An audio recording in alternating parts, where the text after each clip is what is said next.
Welcome back to Her Journey, where real women share their most transformative moments of strength, courage, and triumph. I'm your host, and today we have an absolutely incredible story from Jummy Joseph, a stunning 58-year-old woman whose tale of revenge will leave you speechless. Before we dive in, don't just listen and leave. Hit subscribe so you'll never miss another story that speaks to your soul. Ring that notification bell, like this video if it resonates with you, and share it with someone who needs to hear about the power of standing up for yourself. Now, let me tell you about the night everything changed. My name is Jummy Joseph, and I want to tell you about the night my daughter-in-law made the biggest mistake of her life.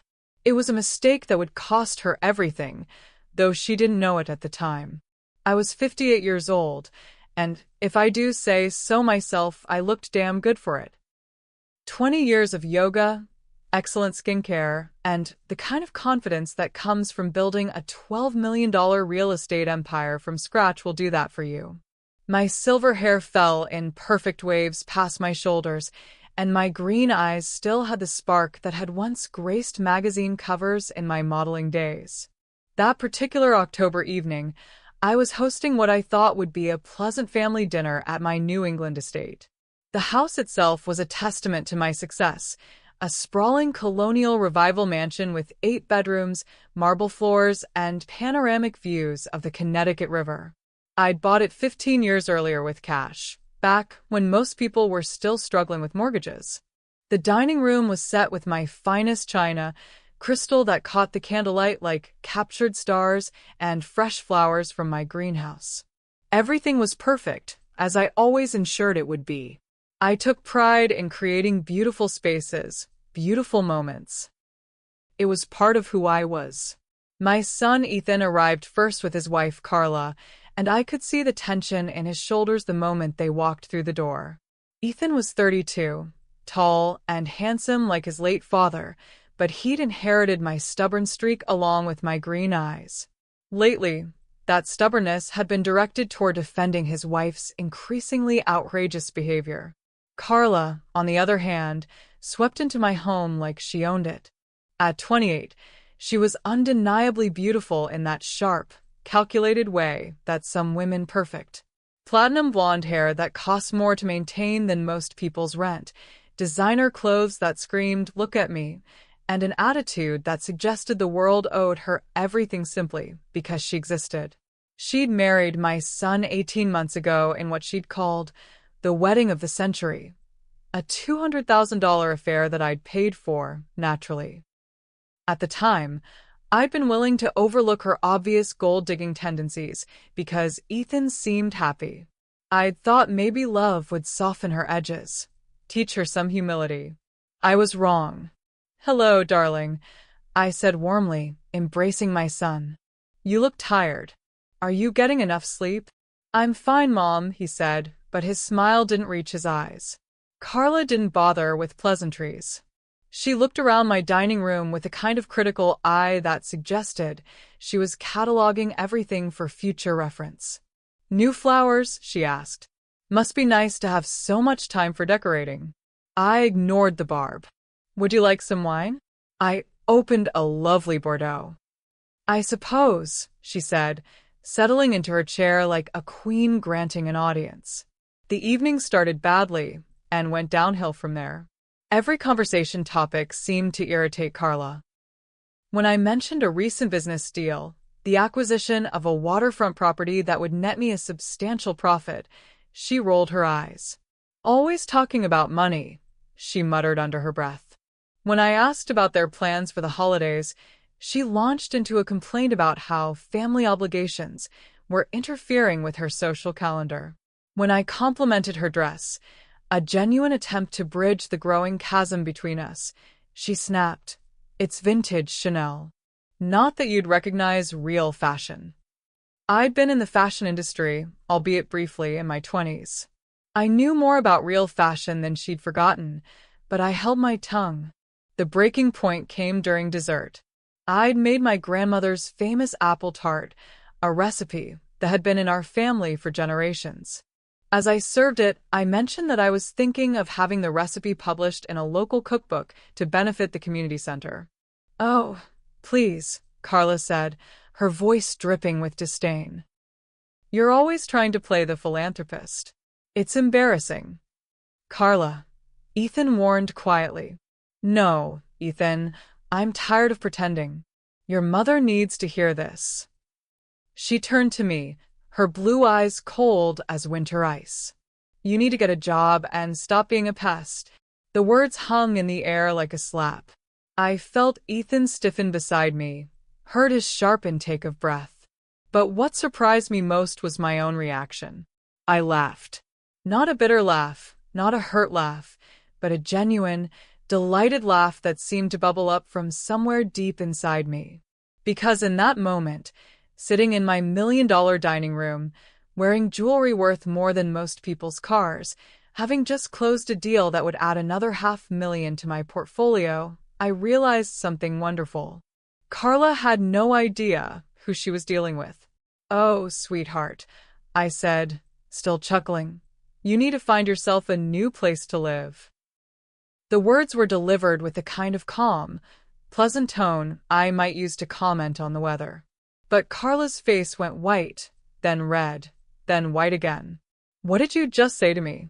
I think you heard me perfectly well, dear. Ethan was looking between us like a man watching a tennis match, clearly trying to process what had just happened. Mom, what do you mean? I set down my fork and smiled at my daughter-in-law.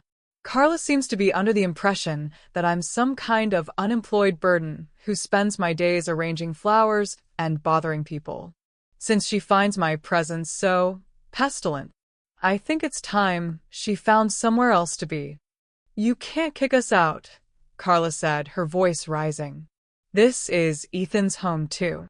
Actually, I said gently, it's not. This house is mine. The mortgage was paid off with money I earned. The deed has my name on it.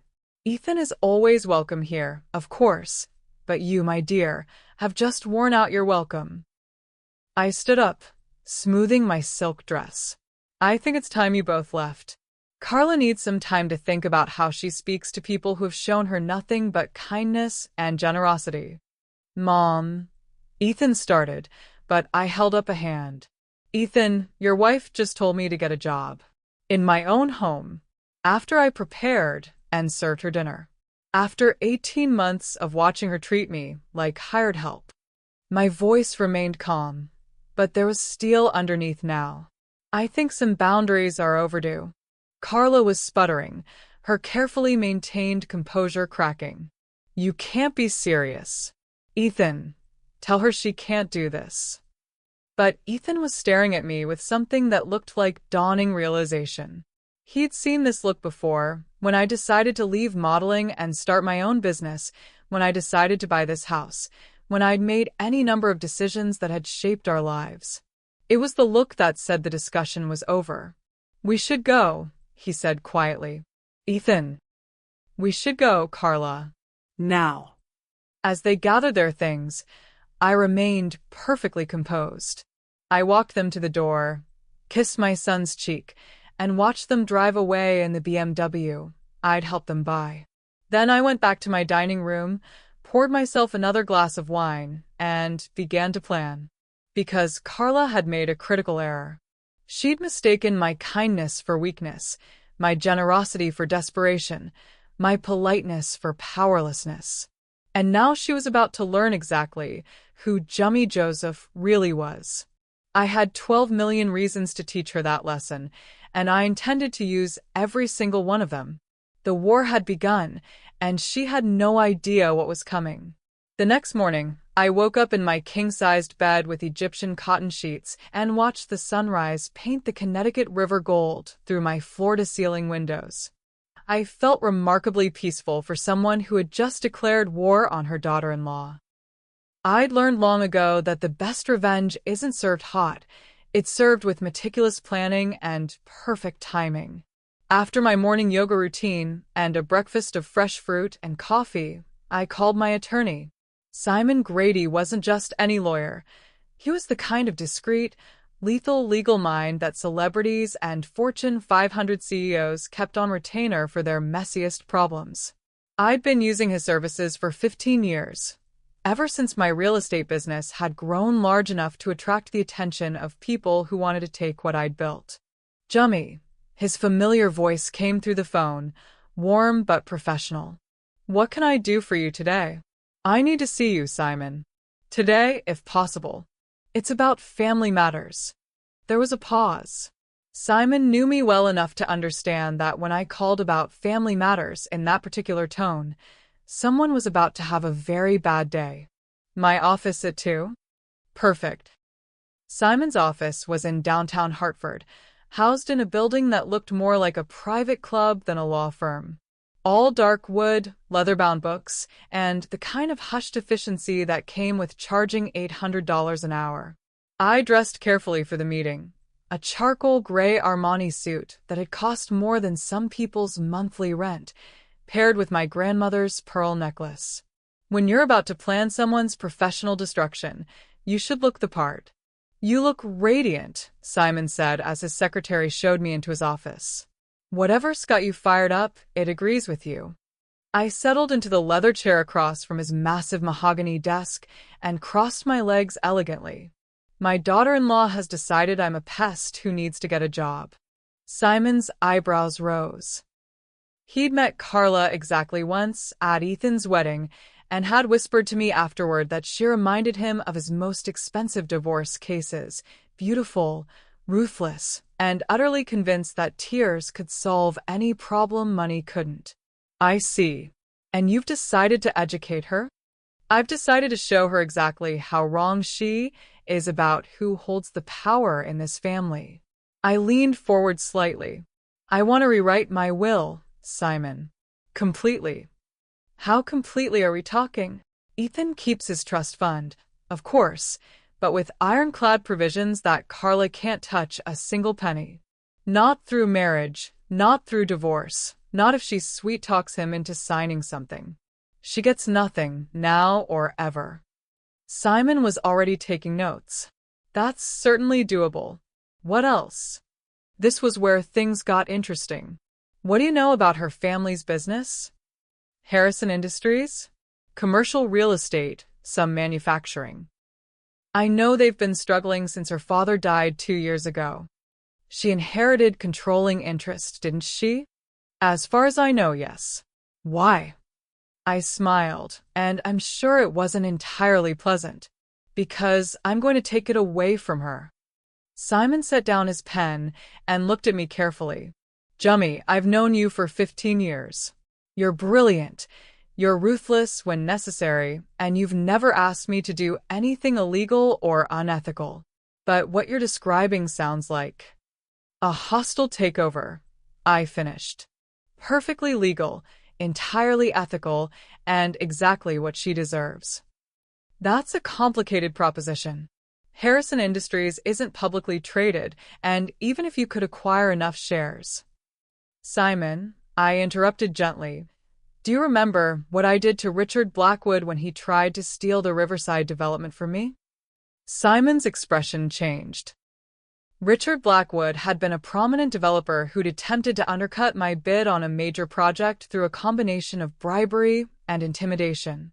Within 6 months, I'd systematically purchased his outstanding debts, foreclosed on his properties, and left him filing for bankruptcy. That was business, Simon said slowly. So is this.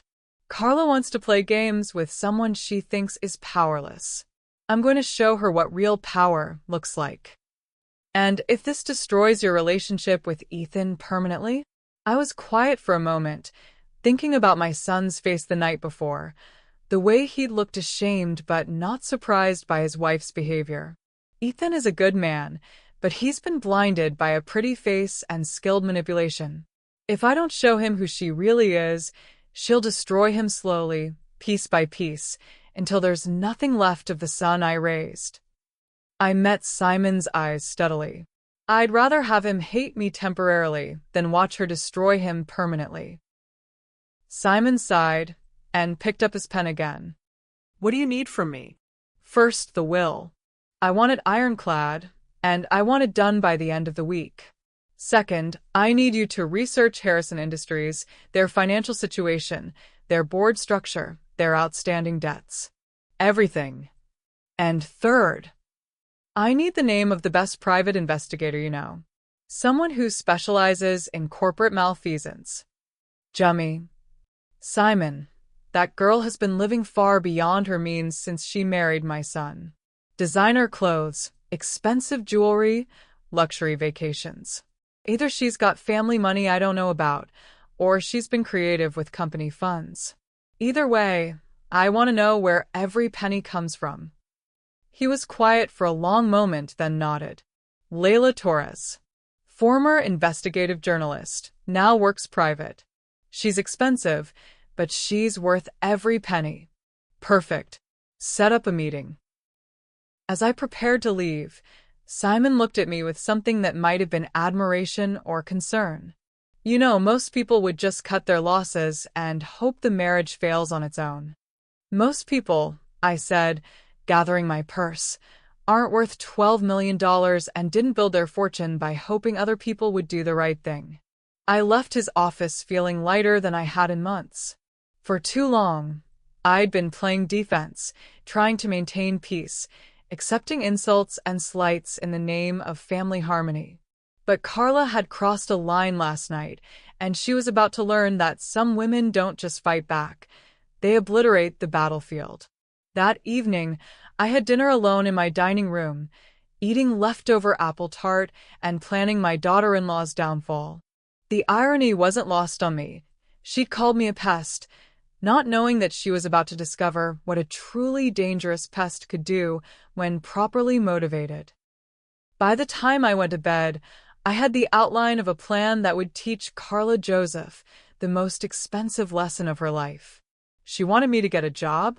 Fine. My new job was destroying her, and I was very, very good at my work. 3 days later, I was sitting in a coffee shop in downtown Hartford, waiting to meet the woman who would help me uncover my daughter-in-law's secrets. Layla Torres had specified this particular cafe, small, crowded, the kind of place where two women having coffee would blend into the background noise of a busy afternoon. I spotted her immediately when she walked in. Mid-40s, Hispanic, with the kind of sharp, assessing eyes that missed nothing. She wore a simple black suit and carried herself with the confident stride of someone who'd spent years chasing down stories that powerful people didn't want told. Mrs. Joseph? She slid into the seat across from me, her handshake firm and brief. Simon speaks very highly of you. And he speaks very highly of you. Thank you for meeting me on such short notice. She signaled the waitress for coffee, then fixed me with a direct stare. Simon says you want someone investigated. Your daughter-in-law. That's right. Personal or professional? Both, I suspect. Layla pulled out a small notebook. Tell me about her. I spent the next 20 minutes outlining everything I knew about Carla Harrison Joseph. Her background, her family's business, her lifestyle, her marriage to my son. Layla took notes in a shorthand I couldn't read, occasionally asking pointed questions that made it clear she understood exactly what I was really asking for. You think she's stealing from her own company, she said when I finished. I think she's living far beyond what her legitimate income should allow. I want to know where the money is coming from. And if I find evidence of embezzlement or fraud, then I'll decide what to do with that information. Layla studied me for a moment. Mrs. Joseph, I need to be clear about something. If I find evidence of criminal activity, I'm ethically obligated to. You're obligated to report your findings to your client, I said smoothly. What I do with those findings is up to me. She nodded slowly. My rate is $500 a day plus expenses. This kind of investigation typically takes 2 to 3 weeks. Take however long you need. Thoroughness is more important than speed. We shook hands again, and she left as quietly as she'd arrived. I sat for a few more minutes, sipping my coffee and watching the city bustle past the window. In my purse was a folder containing everything Simon had been able to gather about Harrison Industries, financial statements, board minutes, property records. The picture it painted was of a company in slow decline, hemorrhaging money and desperately in need of either fresh capital or new management. Perfect. That evening, I received an unexpected phone call from Ethan. "Mom," his voice was strained, "we need to talk." "Of course, darling. Would you like to come over for dinner?" "Just me. She's not feeling well." I smiled. No doubt Carla was sulking, having expected me to call within hours begging forgiveness for my outrageous behavior. When that call didn't come, she'd probably worked herself into a fury that Ethan was now dealing with. "I'll have Mrs. Patterson prepare your favorite," I said, mentioning my housekeeper. 7 o'clock? He arrived promptly, but I could see the toll the last few days had taken on him. Dark circles under his eyes, tension in his shoulders, the slightly frayed look of a man caught between two strong-willed women. "You look exhausted," I said, embracing him. "When is the last time you slept properly?" "Mom, about the other night. Let's eat first. You look like you haven't had a decent meal in days." Mrs. Patterson had outdone herself with Ethan's favorite comfort foods: roast chicken, mashed potatoes, green beans from my garden. We ate in companionable silence for a while, and I watched some of the tension leave his shoulders. "She's been impossible since Sunday night," he said finally. "Crying, screaming, threatening to leave me." "And how do you feel about that?" He looked up sharply. "Mom, she's my wife." "That wasn't what I asked." He set down his fork and ran his hands through his hair, a gesture I remembered from his childhood when he was working through a difficult problem. "I don't know how I feel. That's the problem." He looked at me with eyes that reminded me so much of his father. "Was I wrong to defend her?" "You were being loyal to your wife. There's nothing wrong with that." "But—" I chose my words carefully. "Ethan, you've known me your entire life. Have you ever known me to be cruel or unfair to someone without cause?" No. "Have you ever known me to make threats I wasn't prepared to carry out?" No. He was quiet for a moment. "Mom, what did you mean when you said she needed to find a new place to live?" "I meant exactly what I said. She's not welcome in my home anymore." "And me. You are always welcome here. You're my son, and I love you unconditionally. But I won't pretend to enjoy the company of someone who treats me with such open contempt." He was quiet for a long time, staring at his plate. "She says you're trying to control our marriage." "Am I?" I don't know. Are you?" I reached across the table and took his hand. "Ethan, I raised you to be a strong, independent man. I've never tried to control who you dated or married, even when I had serious concerns. But I also raised you to recognize when someone is treating you, or people you love, with disrespect. She's used to getting her way. And what happens when she doesn't?" He didn't answer, but his silence told me everything I needed to know. After he left, I sat in my study and pulled out the Harrison Industries files. If Layla was right about the timeline, I'd have her preliminary report within the week. Then the real work would begin. I'd built my fortune by understanding that information was power, timing was everything, and patience was the deadliest weapon in any successful woman's arsenal. Carla had started this war with an insult and a demand. I was going to finish it by taking everything she thought she owned, starting with her company and ending with her marriage to my son. She wanted to play games with someone she thought was powerless? Fine. Game on. It was nearly 11 p.m. when I finally signed the documents that would reshape my family's future. Simon had worked late to accommodate my request for secrecy, and his office felt different at night. More intimate, more conspiratorial. The only sounds were the scratch of my pen and the distant hum of traffic far below. "This is extremely comprehensive," Simon said, watching me sign page after page.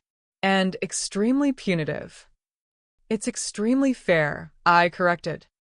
Ethan receives his full inheritance, $3 million in trust, the Lake House of Vermont, and a stake in my real estate portfolio.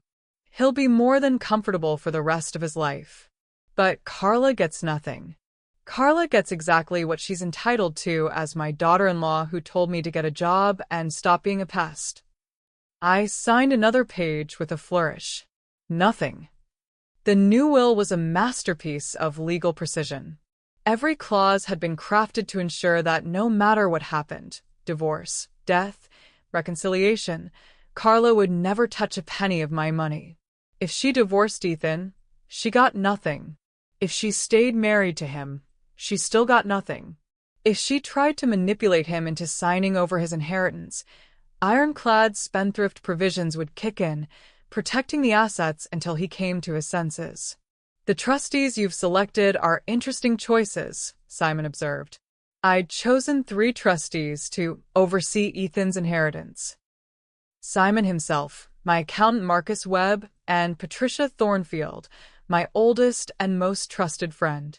All 3 were people who'd known Ethan since childhood and would recognize manipulation when they saw it. I want people who love Ethan but won't be swayed by tears or tantrums.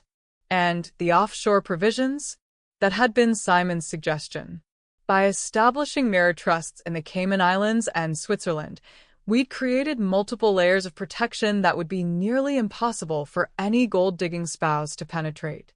Even if Carla somehow convinced Ethan to challenge the will, the offshore elements would keep the majority of assets safely out of reach.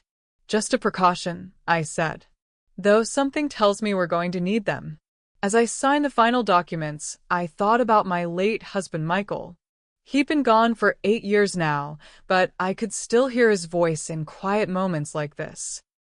He'd loved Ethan fiercely, but had always been a shrewd judge of character. I knew he would have seen through Carla's act immediately. I promise you, darling, I whispered to his memory, no vulture is going to pick at what we built together. Simon sealed the original documents in his office vault, with copies going to his offshore partners and my security deposit box. By tomorrow morning, my new will would be legally bulletproof and practically unbreakable. Jummy, Simon said as we prepared to leave. Are you absolutely certain about this course of action? Once we start down this path. Simon, that woman stood in my dining room and told me to get a job. She spent 18 months treating me like hired help, making snide comments about my lifestyle, and poisoning my son against me. She married him for money she thought he'd inherit, and now she's going to learn that actions have consequences. And if Ethan never forgives you? I paused at the elevator, considering the question I'd been asking myself for days. Then I'll have saved him from a woman who would have destroyed him slowly, piece by piece, until there was nothing left of the man I raised. I'd rather he hate me for protecting him than love me while she ruins his life. The elevator carried us down to the empty lobby, our footsteps echoing in the marble space. Outside, the city was quiet, most honest people long since gone to bed. But I felt energized, purposeful. There's something intoxicating about taking control of a situation that's been spiraling out of your grasp. At home, I poured myself a glass of wine, a bottle of Dom Perignon that cost more than most people's weekly groceries, and sat in my study reviewing the preliminary information Simon had gathered about Harrison Industries. The picture that emerged was even more interesting than I'd hoped. The company was indeed struggling, with revenues down 30% over the past 2 years. But more intriguingly, there were several large cash withdrawals that didn't correspond to any obvious business expenses. Equipment purchases that seemed inflated. Consulting fees paid to companies that appeared to exist only on paper. Either Carla was a spectacularly bad businesswoman, or she was systematically looting her own company.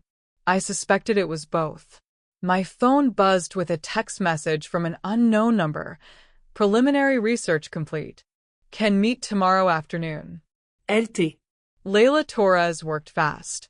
I texted back. Same place, 3 p.m. Thank you. As I prepared for bed that Friday night, I allowed myself a small glass of champagne in celebration. Phase 1 was complete. I now owned nearly 20% of Harrison Industries, with clear paths to acquire more. The company's financial records were in my possession, documenting years of mismanagement and probable embezzlement. And best of all, Carla remained completely oblivious to the storm gathering around her. In chess, they call it a quiet move, positioning your pieces for maximum impact while your opponent focuses on irrelevant threats. Carla was still angry about being asked to leave my house. She had no idea I was methodically acquiring the power to ask her to leave her own company. My phone buzzed with a text from Ethan. "Mom, can we have lunch tomorrow? Just the two of us." I smiled and texted back. "Of course, darling. 1 o'clock at the club. Perfect timing." It was about time I started planting the seeds that would help my son understand what kind of woman he'd married. Phase 2 was about to begin. Layla Torres was already waiting when I arrived at the coffee shop, a manila folder on the table in front of her and an expression that suggested she'd found exactly what I'd hoped she would find. "Mrs. Joseph," she said as I sat down, "your instincts were correct." She opened the folder and slid several photographs across the table. They showed Carla at what appeared to be a luxury resort, lounging by an infinity pool with a cocktail in her hand. The timestamp showed they'd been taken just 2 weeks ago. "The Ritz-Carlton in the Cayman Islands," Layla said. "5-star accommodations, private cabana, spa treatments. The works." She told Ethan she was visiting her sick aunt in Florida. If she was, it was the healthiest sick aunt I've ever seen.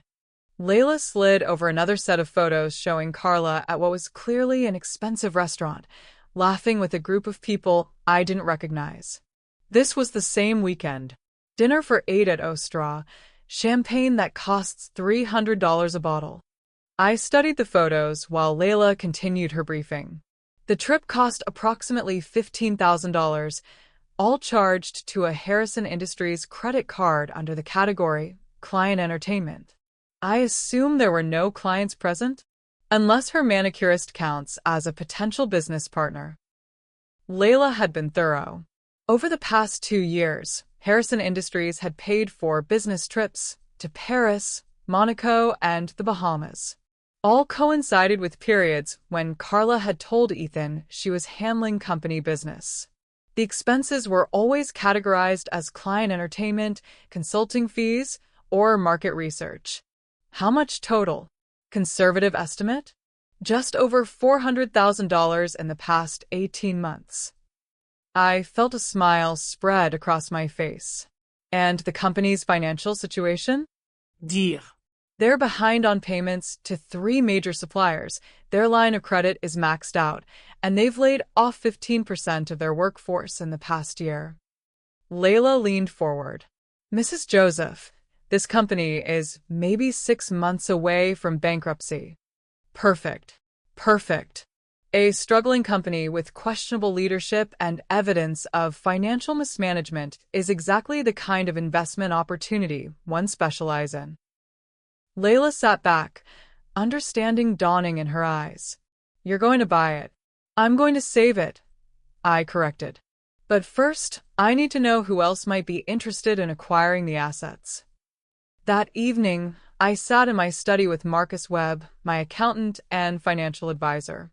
Marcus had been managing my investments for 12 years, and he understood both my conservative approach to risk and my occasional willingness to make strategic gambles when the potential payoff was worth it. Harrison Industries, he said, reviewing the files I'd given him. Commercial real estate, some light manufacturing. Revenue down, profit margins thin. He looked up at me over his reading glasses. "Why are we interested in this particular company?" "Because it's undervalued and poorly managed. 2 things I excel at correcting." "Jummy, you know I have to ask, this isn't about your daughter-in-law, is it?" Marcus had been present at the wedding and several family gatherings. He'd seen Carla's behavior firsthand, watched her treat service staff like servants and speak to me with barely concealed contempt. This is about a sound business opportunity, I said. The fact that it might teach certain people a lesson about consequences is just a pleasant side effect. Marcus smiled. Fair enough. What do you want from me? I want you to set up 3 shell companies, different names, different addresses, different registered agents. I want to start acquiring Harrison Industries stock quietly through multiple channels so no one realizes how much we're accumulating. How much are we talking about? Whatever it takes to gain controlling interest. That could be several $1,000,000, Jummy. And it's a risky investment in a failing company. Marcus, when have you ever known me to make a bad investment? He laughed. Never. But I've also never known you to buy a company just to fire your daughter-in-law. I'm not buying it to fire her, I said. I'm buying it to save it. Firing her will just be good business practice. Over the next week, I began my acquisition campaign. Through Marcus's shell companies, I started purchasing small blocks of Harrison Industries stock from individual shareholders. The beauty of the plan was that Harrison wasn't publicly traded. It was a closely held company with about 30 shareholders, mostly family friends and early investors who'd bought in when Carla's father started the business 20 years ago. Many of these shareholders were older, tired of dealing with a struggling investment, and happy to sell to a mysterious buyer offering above-market prices. I was careful to keep each individual purchase small enough to avoid triggering any disclosure requirements or raising suspicion. I also began reaching out to the company's disgruntled suppliers and creditors. Amazing how cooperative people become when someone offers to pay their overdue invoices in cash, with a premium for their patience. By the end of the week, I owned approximately 18% of Harrison Industries, spread across multiple shell entities that couldn't be traced back to me without considerable effort. More importantly, I'd gained the trust and cooperation of several key creditors who would be very interested in seeing new management take control. Throughout this process, I maintained my normal routine. I attended charity luncheons, managed my real estate portfolio, and had dinner with friends. To any outside observer, I was simply a wealthy widow living her best life. But underneath the serene exterior, I was building a financial fortress that would allow me to take control of my daughter-in-law's world and reshape it according to my standards.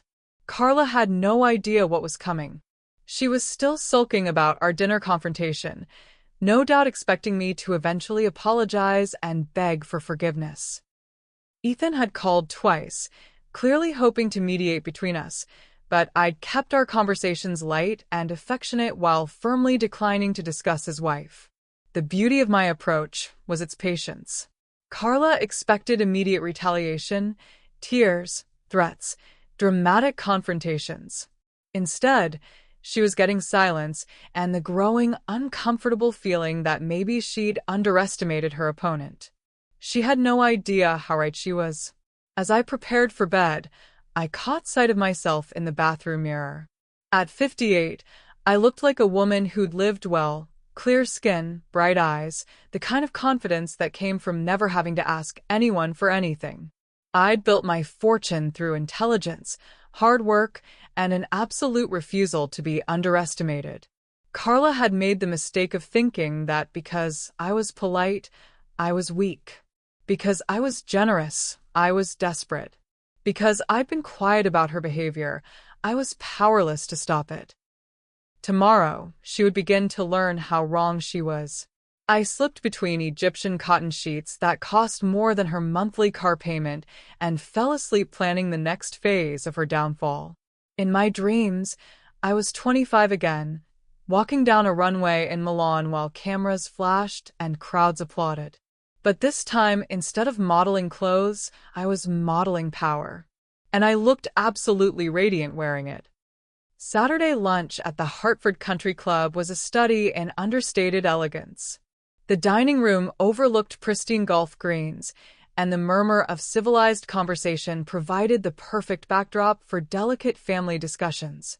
I'd chosen my outfit carefully, a cream-colored silk blouse and navy blazer that whispered rather than shouted about quality and cost.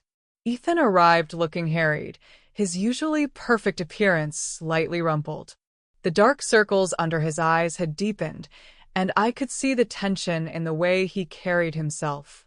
"You look exhausted, darling," I said, kissing his cheek. "Are you eating properly?" Are you fine, Mom? He settled into his chair and immediately reached for his water glass. "We need to talk about Carla." "Of course. How is she feeling?" She's struggling with what happened at dinner. She feels like you attacked her." I raised an eyebrow. "I attacked her?" "By asking her to leave after she told me to get a job and stop being a pest." "She says she didn't mean it like that."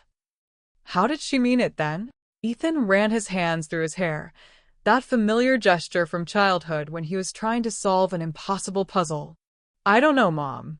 She says she was just frustrated because she feels like you don't approve of her." "And do you think that's an accurate assessment?" He was quiet for a moment, staring out at the golf course. "I don't know what to think anymore." I reached across the table and touched his hand gently. "Ethan, tell me something. Are you happy?" "What kind of question is that?" "A simple one.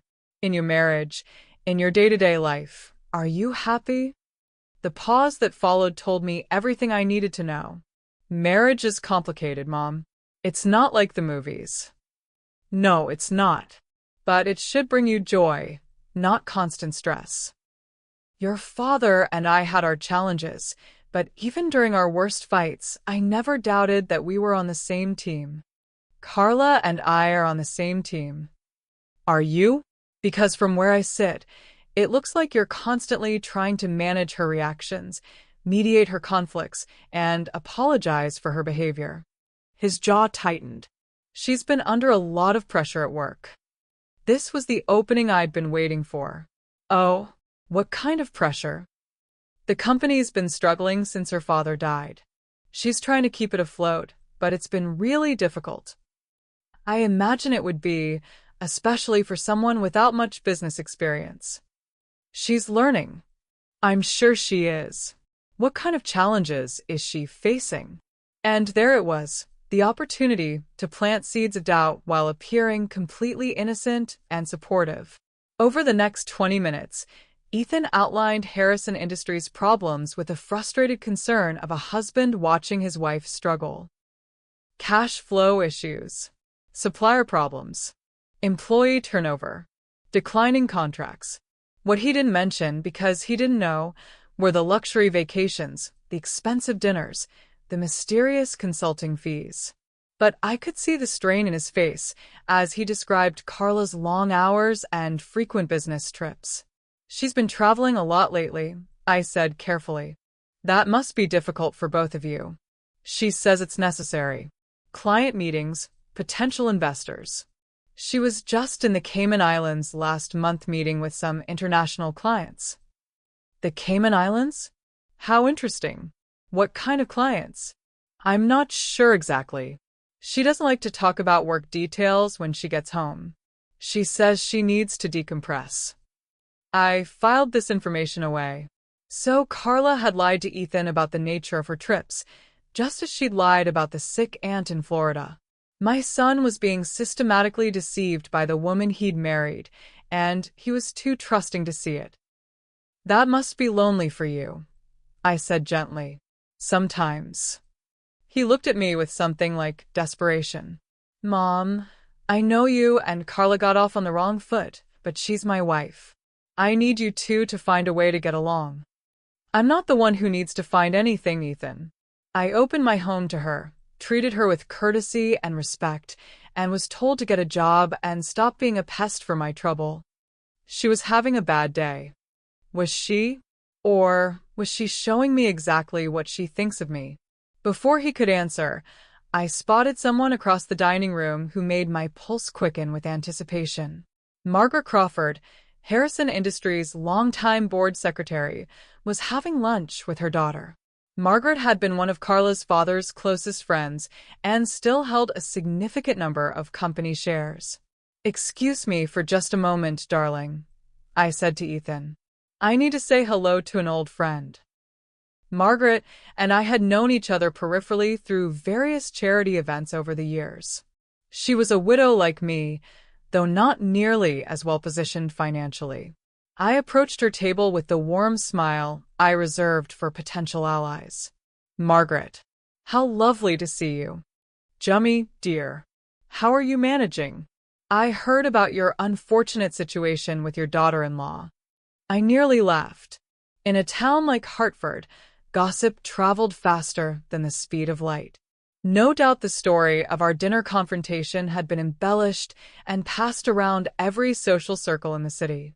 Oh, that, I said with a dismissive wave. Young people these days. So dramatic about everything. Still, it must be difficult, especially with poor Harrison Industries in such trouble. Is it? I hadn't heard. Margaret leaned forward conspiratorially. Oh, my dear, it's been a nightmare since James passed. That poor girl has no idea how to run a business. We've been hemorrhaging money for months. How unfortunate. James was such a capable man. Indeed he was. Some of us shareholders have been discussing whether it might be time for a change in leadership. My heart rate accelerated, but I kept my expression mildly interested. What kind of change? Well, someone with actual business experience. Someone who understands how to turn a company around. I paused, as if considering this for the first time. You know, Margaret, I've been looking for new investment opportunities. If the company is really struggling, there might be potential for someone with the right expertise. Would you be interested in discussing it further? Privately? I might be. Why don't you call me next week? As I returned to Ethan, I felt the familiar thrill of pieces falling into place. I now had a direct line to the board members, an opening to position myself as a savior rather than a predator, and the beginning of what would look like a legitimate business opportunity rather than a personal vendetta. Who was that? Ethan asked. Margaret Crawford. She's involved with some company that's having financial difficulties. She was asking if I might be interested in helping them. Mom, you don't know anything about running someone else's business. I smiled. Darling, I've built a $12 million real estate empire from nothing. I think I know a little something about business. After lunch, I drove home feeling more optimistic than I had in weeks. Phase 2 was ahead of schedule. Within days, I'd have board members calling me directly, begging for my help. What had started as a hostile takeover was transforming into a rescue mission. By the time Carla realized what was happening, I'd already be inside the gates. That evening, Marcus called with an update.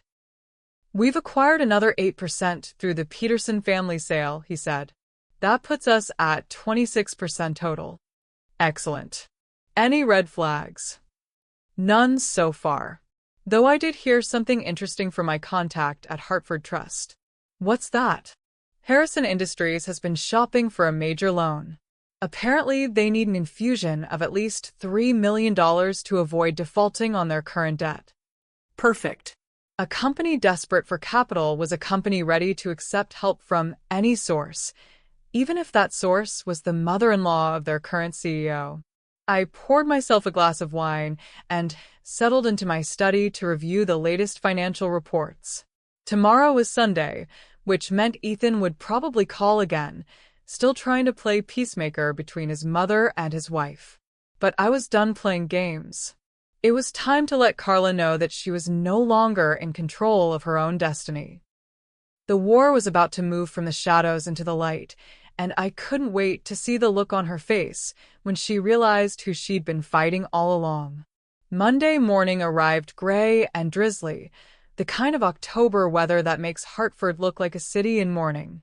How appropriate, I thought, as I dressed in my sharpest business suit, charcoal gray Armani with a silk blouse the color of fresh blood. Today was the day Carla Joseph would learn that some women don't just fight back. They obliterate the battlefield. At exactly 9 a.m., Margaret Crawford called.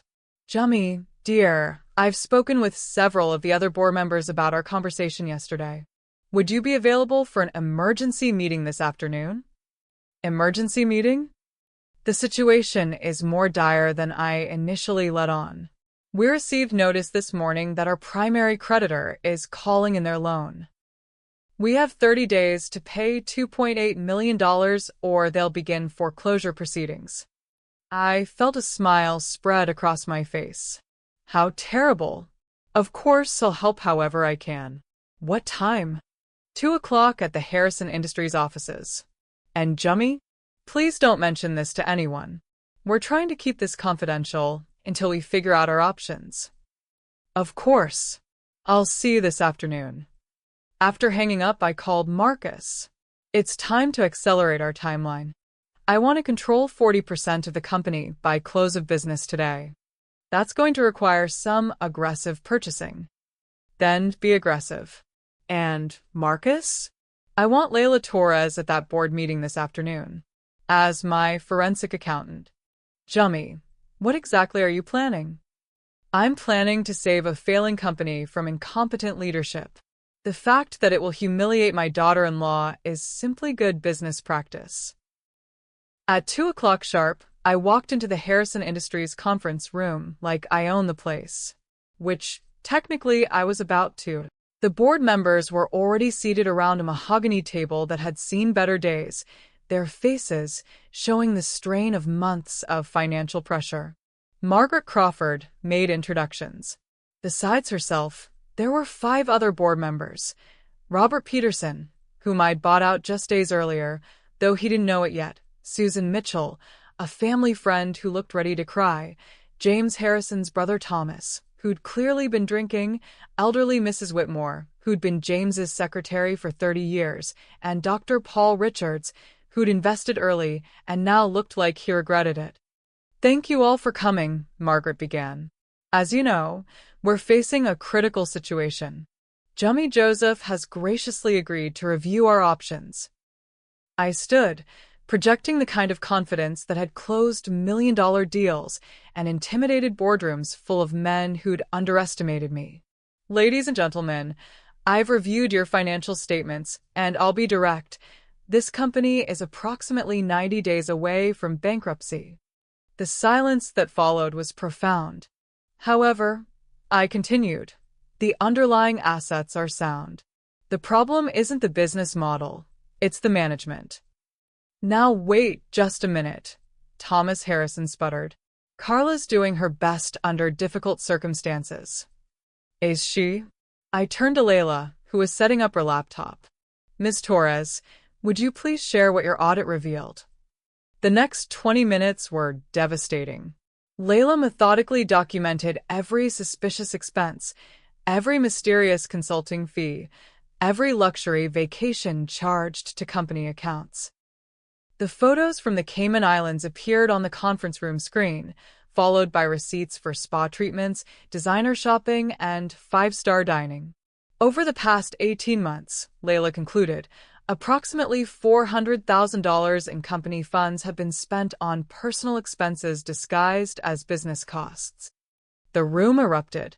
Board members shouted questions, accusations flew, and Mrs. Whitmore actually began crying. Through it all, I remained calm, letting the facts speak for themselves. This is impossible, Susan Mitchell said. Carla wouldn't steal from her own company. Ms. Torres, I said, show them the bank records. More devastating evidence appeared on screen. Transfers to personal accounts, credit card payments for non-business expenses, cash withdrawals that corresponded exactly to Carla's personal shopping sprees. The question before us, I said once the room had quieted, is whether we want to save this company or watch it die from embezzlement and incompetence. What are you proposing? Dr. Richards asked. I'm proposing a complete restructuring. New leadership, immediate capital infusion, and criminal charges against anyone who's been stealing from the shareholders. Criminal charges? Thomas went pale. $400,000 in embezzlement is a felony. The evidence is overwhelming, and the statute of limitations hasn't expired. I let that sink in for a moment before continuing. However, I'm also proposing a solution. I'm prepared to purchase enough additional shares to take controlling interest in this company, inject the capital needed to save it from bankruptcy, and implement the management changes necessary to return it to profitability. How much controlling interest? Margaret asked. 51%. I want complete authority to make the changes necessary to save your investments. The debate that followed was spirited but brief. Faced with a choice between bankruptcy and salvation, the board members quickly fell in line. By 4 o'clock, I owned 51% of Harrison Industries and had been elected interim CEO by unanimous vote. The first item on my agenda was simple. I moved to terminate Karla Joseph's employment, effective immediately for cause. The vote was 6-0, with Thomas abstaining. Security will escort her from the building within the hour. I continued. All company credit cards, access codes, and keys are to be recovered.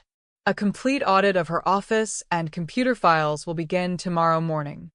As the board members filed out, Margaret lingered behind. Jummy, I have to ask, this isn't just about saving the company, is it?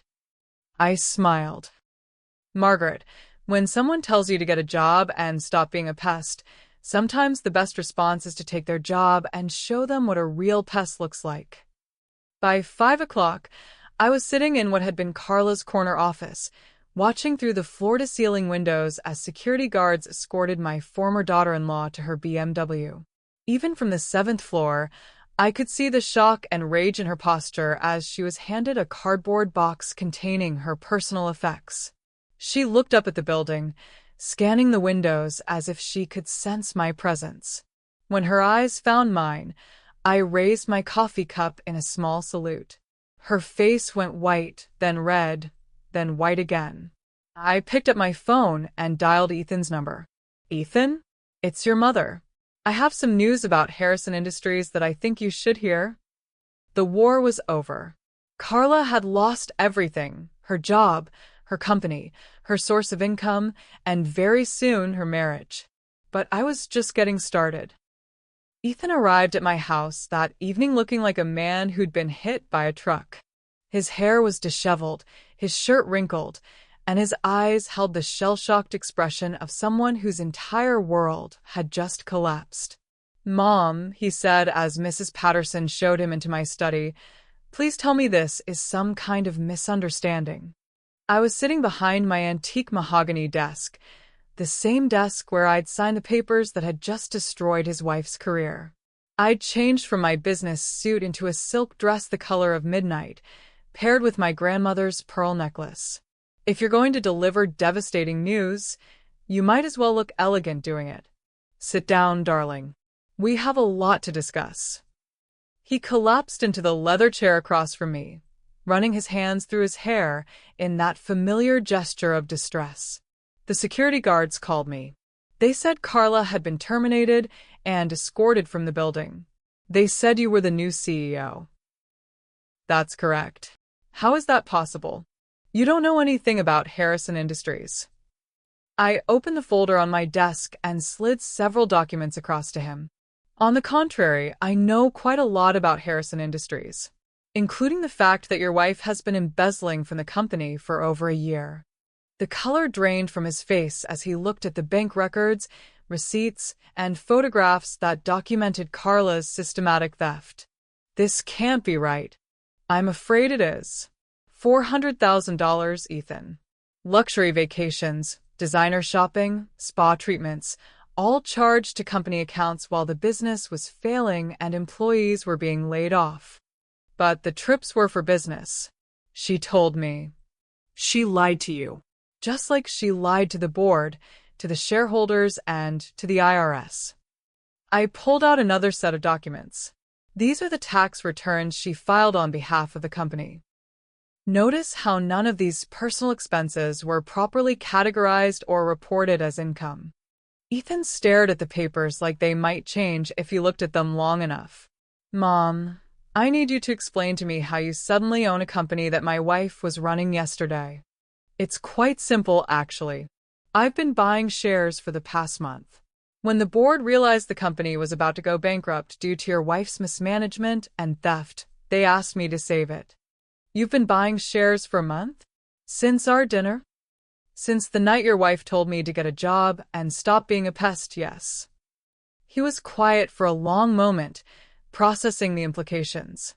You planned this. All of it. I plan to protect my family's reputation and assets from a woman who clearly has no respect for either. She's my wife. She's a thief who's been lying to you for over a year. I leaned forward, my voice gentle but firm. Ethan, those business trips she told you about? The sick aunt in Florida?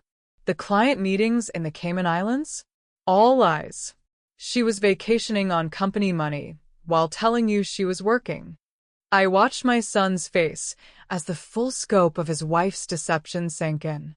The anger, the hurt, the humiliation of realizing he'd been played for a fool by the woman he'd promised to love and trust. Why? He asked finally. Why didn't you just tell me what she was doing? Would you have believed me? The silence that followed was answer enough. Ethan, you've been defending her behavior for months, making excuses for her rudeness, her extravagance, her treatment of me and others. If I'd come to you with accusations, you would have assumed I was trying to break up your marriage. So, instead you destroyed her career? I saved a company from bankruptcy and prevented dozens of people from losing their jobs. The fact that your wife was the cause of the problem she forced me to solve is unfortunate but irrelevant. He stood up abruptly, pacing to the window that overlooked my garden. What happens now? I saved a company from bankruptcy and prevented dozens of people from losing their jobs. The fact that your wife was the cause of the problem she forced me to solve is unfortunate but irrelevant. He stood up abruptly, pacing to the window that overlooked my garden. What happens now? Now she faces the consequences of her actions. The board will be meeting with the district attorney tomorrow to discuss criminal charges. Criminal charges? His voice cracked. $400,000 in embezzlement is a felony, Ethan. She could face 5 to 10 years in prison. You can't be serious. I'm completely serious, though I might be willing to discuss alternatives. He turned to face me, hope flickering in his eyes. What kind of alternatives? This was the moment I'd been building toward, the perfect opportunity to reveal the full scope of what Carla had cost herself through her arrogance and cruelty. Let me show you something, I said, opening another folder. This is my will, the version that was in effect until 2 weeks ago. I handed him the document, watching his face as he read through the provisions that would have made him and Carla multimillionaires upon my death. You left her $2 million, he said, his voice barely a whisper. I did. Plus half of his house, a share of my real estate portfolio, and access to the family trust that would have supported her comfortably for the rest of her life. Would have. I opened the final folder and slid the new will across the desk. This is my current will, executed 2 weeks ago. I watched him read through the new provisions, seeing the exact moment he realized that Carla's name appeared nowhere in the document. She gets nothing, he said. She gets exactly what she deserves. Nothing. And me. You receive everything I originally intended for you, but with trust provisions that ensure she can never touch a penny of it. Whether you stay married or divorce, whether I die tomorrow or live to be 90, she will never benefit from this family's wealth.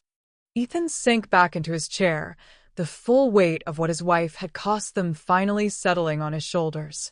She threw away millions of dollars because she couldn't be civil to you for one evening. She threw it away because she fundamentally misunderstood who holds the power in this family. What do you want from me, Mom? I want you to stop making excuses for someone who's been lying to you, stealing from her own company, and treating your mother like hired help. I want you to remember that you're my son, not her accomplice. And if I choose to stand by her anyway, I met his eyes steadily. Then you'll be standing by a woman facing federal fraud charges with no money, no job, and no prospects. That's your choice to make.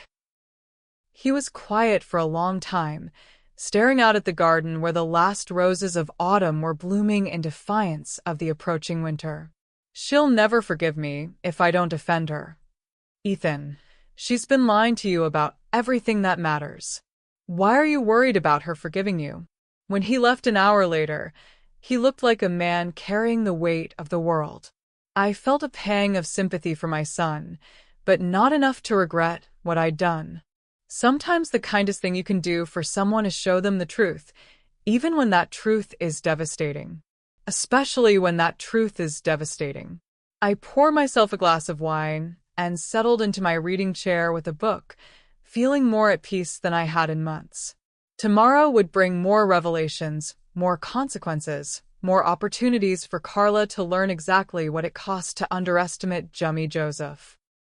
But tonight, I was content to sit in my beautiful home, surrounded by the fruits of my own labor and intelligence, knowing that I'd protected my family's legacy from a woman who'd never deserved to be part of it. The inheritance that Carla had counted on was gone forever, and she still had no idea how much worse things were about to get.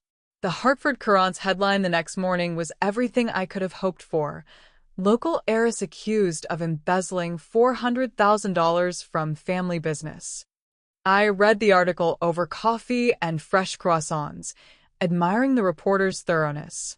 Someone had leaked the story overnight. Not me, of course, but board members talk, and Hartford's social circles thrived on scandal. By noon, the story had been picked up by 3 local TV stations and was trending on social media under the hashtag #HartfordHeiress. The photos were particularly damaging. Someone had provided the media with images from Carla's social media accounts, designer shopping sprees, luxury vacation shots, and restaurant bills that cost more than most people's weekly salary. The contrast between her lavish lifestyle and her company's struggling finances painted a picture of breathtaking callousness. My phone had been ringing all morning with calls from reporters, but I'd instructed Mrs. Patterson to take messages. When you're winning a war, sometimes the best strategy is to let your enemy destroy herself without interference. At 10 a.m., Simon called with an update. "The district attorney's office is very interested," he said. "They're treating this as a white-collar crime case, and with the evidence Layla compiled, they're confident they can get a conviction." What kind of timeline are we looking at? Arraignment within the week, probably. Trial within 6 months if she pleads not guilty. And if she pleads guilty? Depends on restitution and cooperation. She could be looking at anywhere from 18 months to 5 years. Perfect. Nothing quite ruins someone's social standing like a felony conviction. Any word from her attorney? Not yet, but I expect we'll hear something soon. This kind of publicity tends to motivate quick action. Around noon, my friend Patricia Thornfield called, barely able to contain her amusement. "Jummy, darling, please tell me you've seen the memes." Memes? Oh, you absolutely must check Twitter. There's one with Carla's booking photo next to a picture of her at that charity gala last month. The caption reads, "When your champagne budget doesn't match your embezzlement skills." I nearly choked on my tea. Patricia, that's terrible. It's hilarious. And there's another one showing her being escorted out of the building with the caption, "When you tell your mother-in-law to get a job and she gets yours instead." The internet, it seemed, had no mercy for fallen heiresses who'd been caught living beyond their ill-gotten means. That afternoon brought an unexpected visitor. I was in my greenhouse, tending to my orchids, when Mrs. Patterson informed me that Carla was at the front door, demanding to see me. "She seems quite agitated, ma'am." "I'm sure she does. Show her to the library, please." "And Mrs. Patterson? You might want to stay within earshot." I took my time finishing with the orchids, then washed my hands carefully before making my way to the library. There's something to be said for keeping one's enemies waiting when they're already at a disadvantage. Carla was pacing like a caged animal when I entered, her usually perfect appearance disheveled. Her designer suit was wrinkled, her makeup smeared, and her platinum hair looked like she'd been running her hands through it. "You," she said, spinning to face me. "You did this. You destroyed everything." I settled into my favorite reading chair and regarded her calmly. I'm sorry. What exactly did I do? Don't play innocent with me. You orchestrated all of this. The takeover, the charges, the media circus. You planned it all. I saved a failing company from bankruptcy. If that had certain side effects for employees who'd been embezzling from the shareholders, well, that's unfortunate, but hardly my responsibility. I never embezzled anything. I reached for the folder I'd placed on the side table earlier. Would you like to review the evidence again? The bank records, the credit card statements, the photographs of your vacation in the Cayman Islands while you told my son you were visiting your sick aunt. Her face went white. How did I what? Discover that you've been systematically stealing from your own company while lying to your husband about where you've been? It wasn't particularly difficult once I started looking. She collapsed into the chair across from me, and for a moment, I almost felt sorry for her. Almost. You don't understand, she said. The company was already failing. I was just trying to maintain appearances while I figured out how to save it. By taking luxury vacations? By networking. Those trips were investments in potential partnerships, possible funding sources.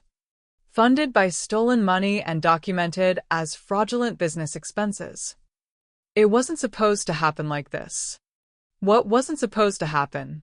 You're getting caught, or you're making the mistake of insulting someone who had the resources to fight back. She looked up at me with something like desperation. What do you want? Money? I'll pay back every penny. With what money? You have no job, no income, and according to my sources, about $15,000 in your personal accounts. Ethan will help me. I smiled. Will he? Have you spoken to Ethan recently? The silence that followed told me everything I needed to know. Let me guess, I continued. He's not taking your calls. He's staying at his friend's house.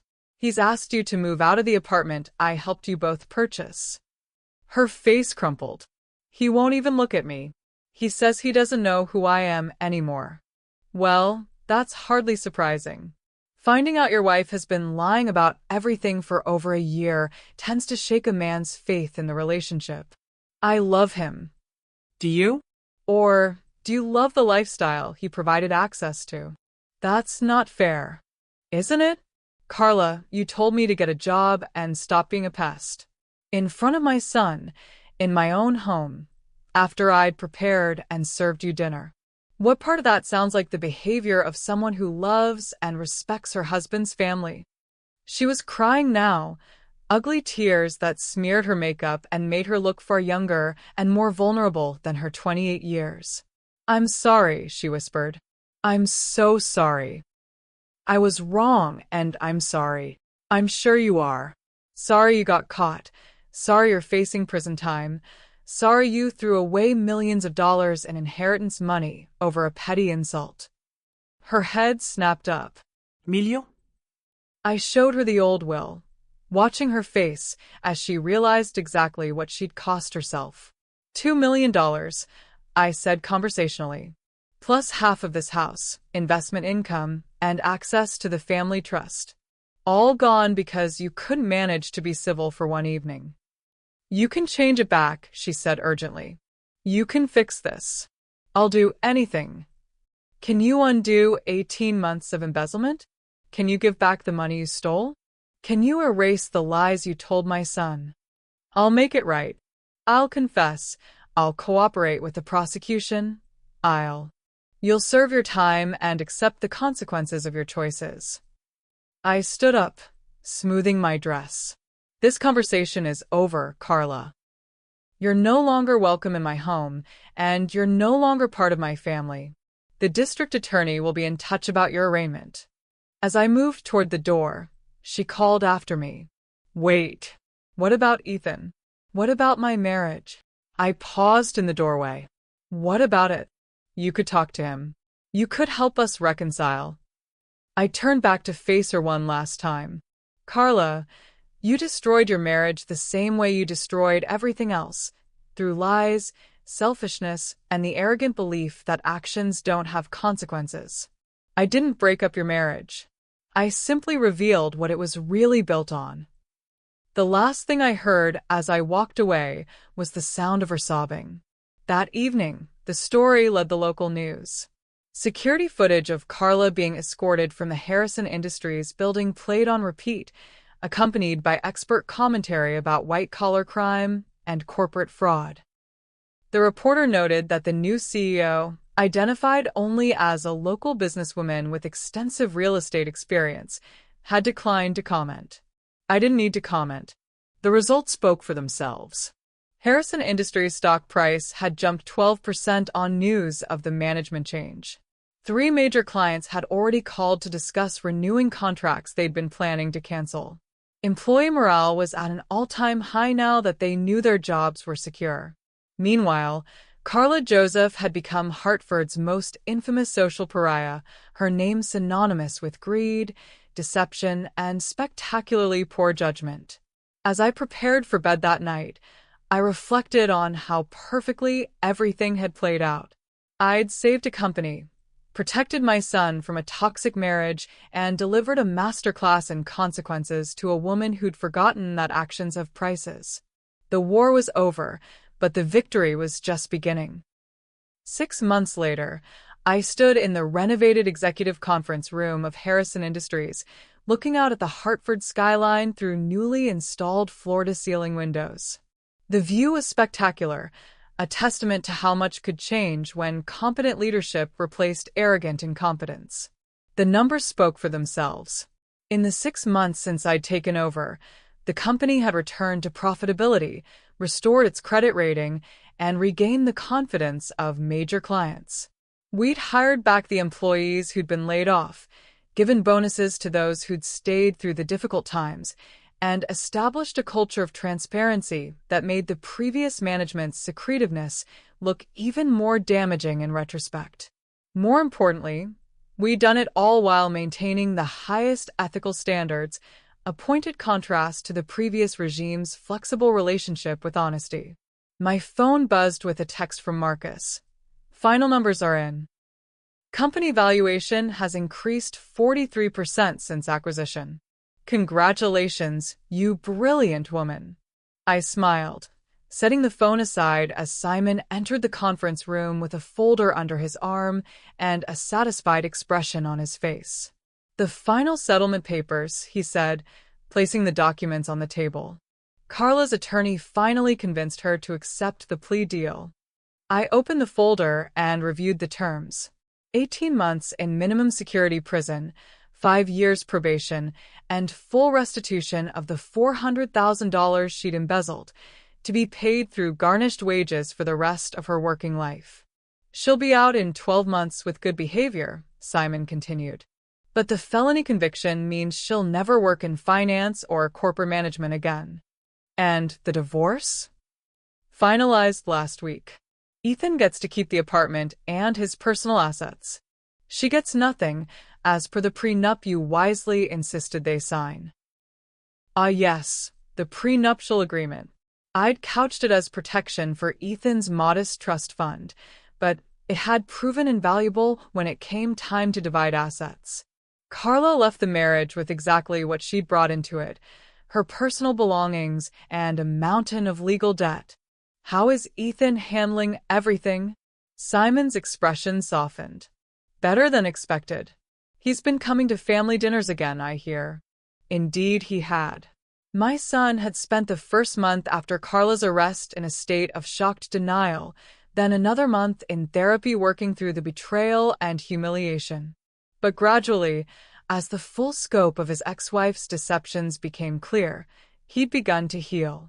The turning point had come when he'd found her hidden credit card statements, evidence of shopping sprees and expensive meals that had occurred on nights when she'd claimed to be working late or feeling too tired for dinner. The realization that she'd been lying about even the smallest things had finally broken through his loyalty and forced him to see her as she really was. He's dating someone new, I mentioned to Simon. A lovely young woman who works as a pediatric nurse. She's intelligent, kind, and completely uninterested in his trust fund. How refreshing. The irony wasn't lost on me. Ethan's new girlfriend, Sarah, had actually been nervous about meeting me because she thought I might judge her modest background. Instead, I'd been charmed by her genuine warmth and complete lack of calculation. She loved my son for exactly who he was, not what he could provide her. What a revolutionary concept. My assistant knocked on the conference room door. "Mrs. Joseph? The Hartford Business Journal is here for your interview. Send them in, please." The journalist was a sharp young woman named Rebecca Chen who'd been following the Harrison Industries turnaround story since the beginning. She'd requested an exclusive interview for their Women in Business cover story, and I'd finally agreed. "Mrs. Joseph," she said, settling into her chair with a digital recorder. "6 months ago, you saved a failing company from bankruptcy. Today, Harrison Industries is being held up as a model of successful corporate restructuring. How do you explain such a dramatic transformation?" I considered my answer carefully. Any successful turnaround requires 3 elements: honest assessment of the problems, decisive action to address them, and the courage to make difficult decisions when they're necessary.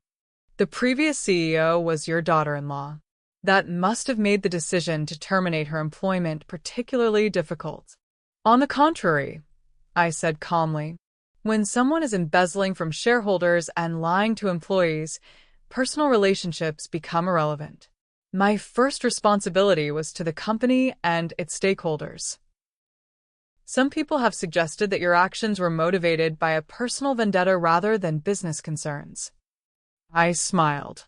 "Ms. Chen, vindictive people don't typically invest millions of dollars of their own money to save other people's jobs. They don't work 18-hour days to rebuild damaged client relationships or spend months implementing new systems to prevent future fraud. Personal vendettas are about destruction. This was about construction. But you can't deny that there was a personal element to the situation." Certainly there was. When someone tells you to get a job and stop being a pest, it tends to motivate you to show them what you're truly capable of accomplishing. The interview continued for another 30 minutes, covering my business philosophy, my plans for Harrison Industries' future, and my advice for other women in leadership positions. Throughout, I maintained the same calm, professional demeanor that had served me well in every boardroom and negotiation. When it was over, Rebecca gathered her things and prepared to leave. "One final question, Mrs. Joseph. If you could go back to that dinner 6 months ago, would you change anything?" I thought about it for a moment. I might have used better china. The Haviland would have been more appropriate for such a memorable occasion. After she left, I remained in the conference room, watching the sun set over Hartford and reflecting on how much had changed since that October evening when Carla had made the mistake of underestimating me. After she left, I remained in the conference room, watching the sun set over Hartford and reflecting on how much had changed since that October evening when Carla had made the mistake of underestimating me. She was currently serving her sentence at the Federal Correctional Institution in Danbury, where I'm told she spent her days in the prison library, studying business textbooks and writing letters of apology that would never be answered. Her former friends had abandoned her, her social media accounts had been deleted, and her name had become synonymous with cautionary tales about greed and poor judgment. Meanwhile, I had become something of a local legend. The story of the elegant widow who'd built a business empire, taken down a corrupt executive, and saved a failing company had captured the public imagination. I received speaking requests from business organizations, invitations to serve on corporate boards, and offers to invest in promising ventures. More importantly, I'd regained my son's respect and trust. Ethan now called me twice a week, brought Sarah to family dinners, and had begun asking for my business advice on his own career decisions. Our relationship was stronger than it had been in years, built on mutual respect rather than his guilt over his wife's behavior. As I prepared to leave the office, my phone rang. The caller ID showed a number I didn't recognize. Jummy Joseph speaking. "Mrs. Joseph?" This is Jennifer Walsh from the Connecticut Women's Business Council. We're hosting our annual leadership conference next month, and we'd love to have you as our keynote speaker. I smiled, looking out at the city lights beginning to twinkle in the gathering darkness. I'd be delighted, I said. What's the theme of this year's conference? The power of perseverance, how strong women shape the future. Perfect. An hour later, I was home in my beautiful mansion, sitting in my study with a glass of wine and reviewing the quarterly reports that showed Harrison Industries' continued success. The company was thriving under new leadership, its employees were prosperous and loyal, and its reputation had been not just restored but enhanced. Mrs. Patterson brought me my evening mail, including a cream-colored envelope with my name written in elegant script. Inside was an invitation to Patricia Thornfield's upcoming charity gala with a handwritten note. Darling, you simply must come. Everyone wants to meet the woman who taught Hartford society what real power looks like. I set the invitation aside and picked up my leather-bound journal, turning to a fresh page. Today marks 6 months since I began the systematic dismantling of Karla Joseph's life, I wrote. The results have exceeded my most optimistic projections. She lost her job, her company, her marriage, her freedom, and her reputation. Meanwhile, I gained a profitable business, my son's respect, and the satisfaction of knowing that actions truly do have consequences. The most amusing part is that she brought it all on herself with 13 words.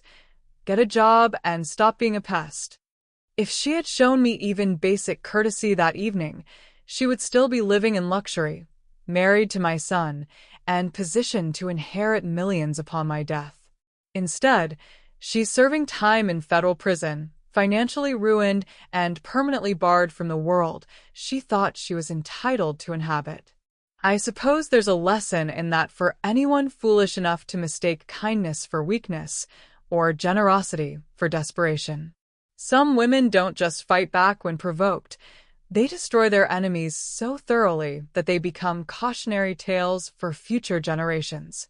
I closed the journal and walked to the window, looking out at my gardens where the spring flowers were beginning to bloom.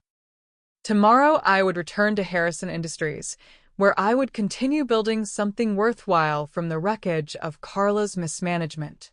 But tonight, I was content to sit in my beautiful home, surrounded by the fruits of my intelligence and determination, knowing that I had protected my family's legacy and taught a valuable lesson about the price of disrespect.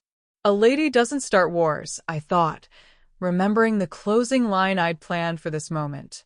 But she finishes them beautifully. And as I raised my wine glass in a silent toast to my own victory, I couldn't help but smile at how perfectly everything had worked out. Karla had wanted me to get a job and stop being a pest. Mission accomplished. I'd gotten her job, and I'd become the most effective pest she'd ever encountered. The Queen's reign was complete, and it was absolutely magnificent. Thank you for joining me on this journey of justice, empowerment, and the sweet satisfaction of consequences finally catching up with someone who richly deserved them. If this story resonated with you, if you've ever been underestimated or dismissed by someone who thought they held all the power, remember this.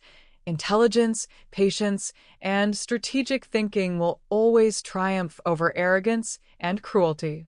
Don't forget to like this video. Subscribe to her journey for more stories of women who refuse to accept less than they deserved, and share this with someone who needs to hear about the power of standing up for yourself. Until next time, remember that sometimes the best revenge isn't getting even, it's getting everything. This is her journey, reminding you that your worth isn't determined by how others treat you, but by how you refuse to let them treat you. Much love and strength. Jummy.